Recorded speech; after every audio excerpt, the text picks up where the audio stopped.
এখানে তো সবাই ভিডিও করছে, আমার ভিডিও আপনাদের কাছে থাকবে। আমি আপনাদের এই ভিডিওর সামনে কিন্তু 5টা প্রশ্নের উত্তর এখান থেকে দিয়ে যাচ্ছি। আশা করছি আপনাদের ওই উত্তর শুনে আপনাদের ঠিক লাগবে। একটা হচ্ছে, উনি যেটা আমাকে বলেছেন যে সেম পরিবারের বাবার নাম আছে, ছেলের নাম কেটে গেছে, ছেলের নাম আছে, বাবার নাম কেটে গেছে, বাবার নাম আছে, মায়ের নাম কেটে গেছে, মায়ের নাম আছে, বেটি আছে, ওর নাম কেটে গেছে, এরকম সমস্যা হয়েছে। এখন আমি যদি দেখি এটাকে, বা যে কেউ লোক যদি বলে, এটা কিন্তু হওয়ার কথা না। যদি বাবা ভোটার আছে তাহলে বেটা ভোটার থাকবে, বেটা ভোটার আছে মানে বাপ ভোটার ছিল। এখন যদি কারো এরকম, যাদের যাদের এরকম সমস্যা হয়েছে, অ্যাডজুডিকেশনে বাদ গেছে, হতে পারে কোন একটা কাগজ প্রয়োজন ছিল, ওই কাগজটা হয়তো আপনারা দেননি, দিয়েছিলেন কিন্তু ওটা ঠিক করে দেখতে পারেননি, সেই কাগজটা হয়তো সাফিসিয়েন্ট ছিল না, যে কোনো প্রবলেম হতে পারে, তার জন্য এই সমস্যাটা আজকে হয়েছে। আমি এক একটা করে প্রশ্নের উত্তর দেবো, সব প্রশ্নের উত্তর শুনবেন, কিন্তু মাঝখানে কেউ বলবেন না। এখন এটার সলিউশন কি আছে?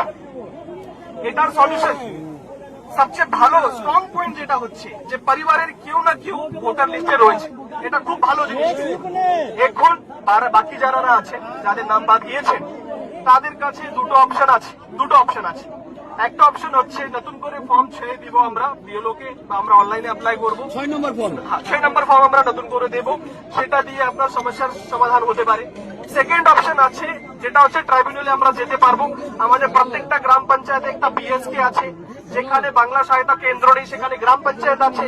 গ্রাম পঞ্চায়েত সবাইকে কালকে আমরা মিটিং করে বলেছি যে প্রত্যেকটা গ্রাম পঞ্চায়েতে যে সেক্রেটারি আছে বা এক্সিকিউটিভ অ্যাসিস্ট্যান্ট আছে, তারা কিন্তু আপনাদের যে দাবিগুলো আছে সেটা যে ট্রাইব্যুনালে অনলাইনে অ্যাপ্লাই করতে হবে, সেটা আপনাদের হয়, ওরা আপনাদের জন্য অ্যাপ্লাই করে দেবে, যাতে আপনারা ট্রাইব্যুনালে টাইমলি আপনারা সাবমিট করতে পারেন। আজকে আমার এই ভাই আমাকে বলেছে যে 15 দিনের টাইম ছিল, 8 দিন অলরেডি পেরিয়ে গেছে, আমি কবে আবেদন করব? তার জন্য আমাদের যে সলিউশন আছে, আজকেই এখান থেকে বেরিয়ে আমরা একটা চিঠি লিখবো, উপরে জানাবো যে এদেরকে টাইম এক্সটেনশনের একটা ব্যাপার ভাবতে হবে। আর সেকেন্ড হচ্ছে, যেটা বলেছে যে ডিলিট হলো, আরেকটা আমার ভাই আমাকে বলেছে যে কেন বাদ গেলাম সেটা আমাকে জানাতে হবে। আমি তো সব ডকুমেন্ট দিয়েছিলাম, লাইনে দাঁড়িয়েছিলাম, আমার হিয়ারিং হয়েছিল, ছবি তোলা হয়েছিল, তা সত্ত্বেও আমার নামটা কেন বাদ গেল এটা কিন্তু জানাতে হবে। এই রিজনের জন্য আমরা চিঠি করব, একটাই চিঠি করব, তার মধ্যে বলে দেবো সবাইকে কারণ যাতে জানানো যায়।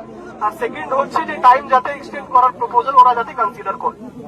তারপরে আমার এই ভাই আমাকে বলেছে যে একটা বুথে 750 জনকে উনি চিনেন, যাদের নাম বাদ গেছে কিন্তু ওরা সব ডকুমেন্ট দিয়েছিল, তাহলে ডকুমেন্ট দেওয়ার সত্ত্বেও কেন ওদের নাম রিজেক্ট হলো? আবার তার একটাই উত্তর আছে, আমরা উপরে কিন্তু বলে দেবো বুথে বুথ ওয়াইজ, একটা বুথে যদি 10 জনের নাম বাদ গিয়ে থাকে বা 100 জনের নাম বাদ দিয়ে থাকে, 100 জনের নামের সামনেই কেন বাদ গেল তার কিন্তু কারণগুলো যাতে আমরা জানি, যাতে মানুষ বুঝতে পারে যে আমার কি ভুল হয়েছিল, সে ভুলটাকে যদি ওরা কারেক্ট করতে পারে ট্রাইব্যুনালে গিয়ে, তো এটাও কিন্তু আমরা জানিয়ে দেবো। তো এর বাইরে দেখুন, এর বাইরে কিন্তু দেখুন, প্রশাসন হিসাবে আমরা আপনাদের গার্জিয়ান আছি, আমরা আপনাদের জন্য কাজ করি। আপনাদের প্রবলেম হয়েছে, প্রবলেমের সুরাহা করার জন্য আমাদের সহযোগিতা লাগবে। এখন আপনারা বলুন আর কি করা যায়? এই যে আমি আপনাদেরকে বললাম, এর বাইরে আর কিছু করার নেই আপাতত। এখন আপনাদেরকে যা রিকোয়েস্ট শুরু থেকে করছি, আপনাদের যা প্রশ্ন থাকবে, যা সমস্যা থাকবে, আমরা, আমার নাম শেখ আনসার আহমদ, আমি এখানে আছি, আমার সাথে আপনাদের এসডিও ম্যাডাম আছে, ভিডিও সাহেব আছে,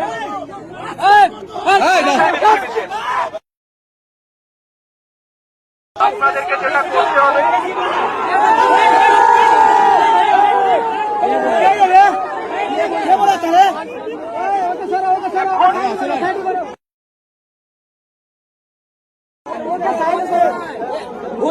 আগে কি বলছে শুনতে দাও, আগে কি বলছে